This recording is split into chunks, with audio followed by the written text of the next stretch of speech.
नमस्कार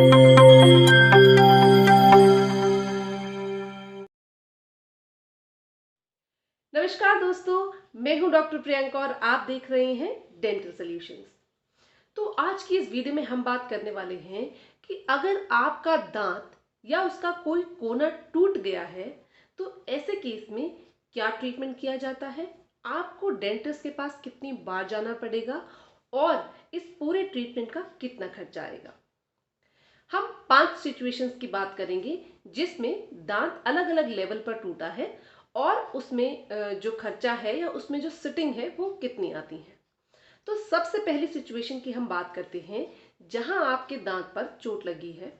ये चोट कोई भी हो सकती है, जैसे आपने कोई हार्ड फूड खाया, इसकी वजह से भी आपका दांत टूट सकता है, या आपको कोई स्पोर्ट्स इंजरी हो गई है या कोई एक्सीडेंट हो गया है उसकी वजह से आपको कोई चोट लगी है।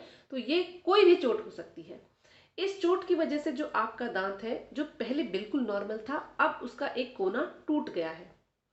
जो कोना टूटा है इसमें सिर्फ और सिर्फ इनेमल टूटा है। जैसे हमने पहले भी बात करी है, दांत में 3 लेयर होती हैं। सबसे बाहर इनेमल, जिसमें हमें कोई सेंसिटिविटी फील नहीं होती है। उसके अंदर डेंटिन, जिसमें हमें ठंडा या फिर मीठा या हवा फील हो सकती है। और इसके अंदर है पल्प, जहां चोट लगने से हमें गर्म फील होता है।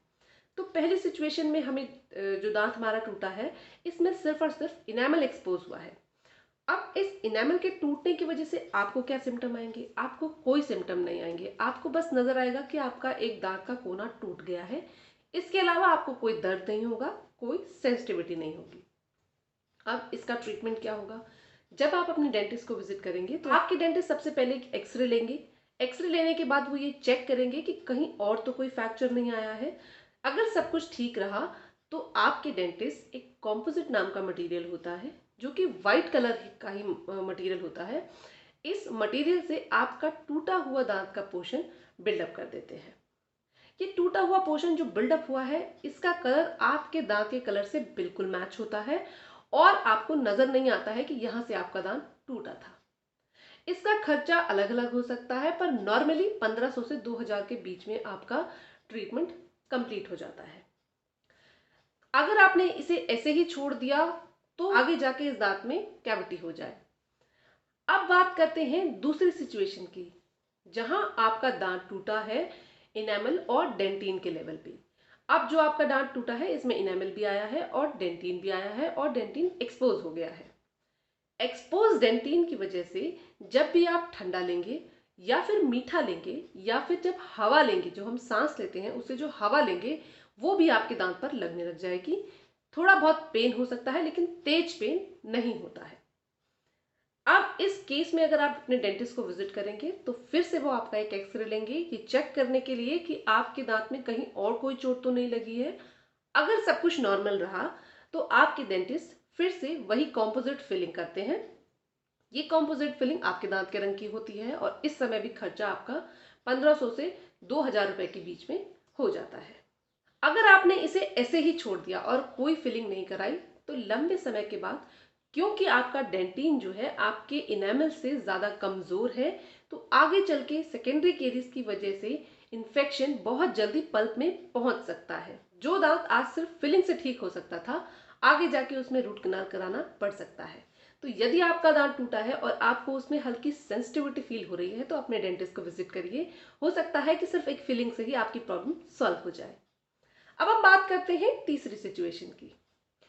इस तीसरी सिचुएशन में आपके दांत का इनामल टूटा है, डेंटिन एक्सपोज हुआ है और इसी के साथ आपका पल्प भी एक्सपोज हो गया है। इस सिचुएशन में आपको ठंडा गर्म दोनों लगेंगे और तेज दर्द हो सकता है। इस तीसरे सिचुएशन में आपके डेंटिस्ट को जब आप विजिट करेंगे तो पहले आपके डेंटिस्ट आपका एक एक्सरे करेंगे। अगर सब कुछ नॉर्मल रहा तो वो आपके दांत का रूट कनाल ट्रीटमेंट करेंगे। रूट कनाल ट्रीटमेंट के कंप्लीट हो जाने के बाद आपके डेंटिस्ट आपको एक कैप के लिए एडवाइस करेंगे। अब इस पूरे ट्रीटमेंट की सेटिंग ज्यादा हो सकती है क्योंकि इसमें रूट कनाल ट्रीटमेंट भी हुआ है और कैप भी हुआ है। कितनी सेटिंग होंगी ये आपके डेंटिस्ट डिसाइड करेंगे और खर्चा अलग अलग हो सकता है। फिर भी लगभग खर्चा 10,000 रुपए तक के बीच में आ सकता है। अब हम बात करते हैं चौथी सिचुएशन की, जहां आपके दांत पर तेज चोट लगी है और चोट लगने की वजह से आपका दांत दो पार्ट में डिवाइड हो गया है। ये जो डिवीजन है ये वर्टिकल फ्रैक्चर है, जहां आपका दांत जो वर्टिकल लाइन है उससे दो पार्ट में डिवाइड हो चुका है।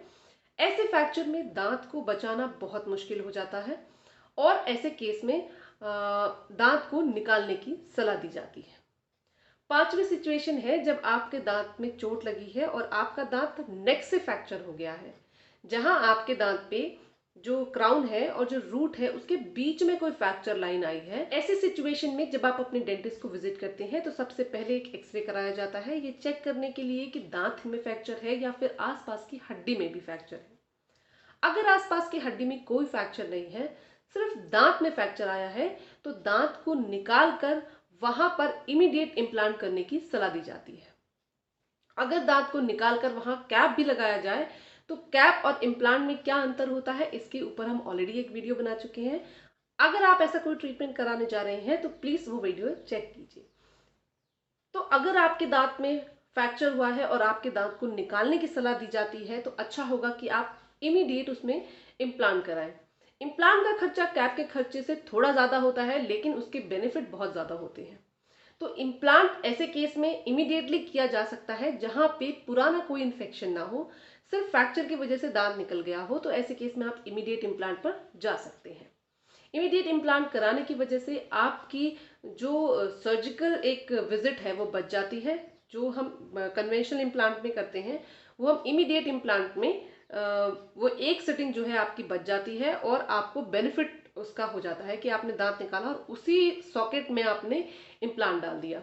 उसके बाद आपका जो सेकेंड सिटिंग है वो 3 महीने के बाद आपके डेंटिस्ट उस पर इम्प्लांट के ऊपर जो आपका कैप है वो आपको लगा देते हैं। इसमें सिटिंग आपकी जितनी इम्प्लांट में होती है उससे एक सिटिंग कम होगी और खर्चा जो है जो नॉर्मल इम्प्लांट का होता है वैसा ही रहेगा। लगभग 30 से 40 हजार रुपए के बीच में आपका खर्चा आएगा, लेकिन आपकी एक सर्जिकल विजिट बच जाती है।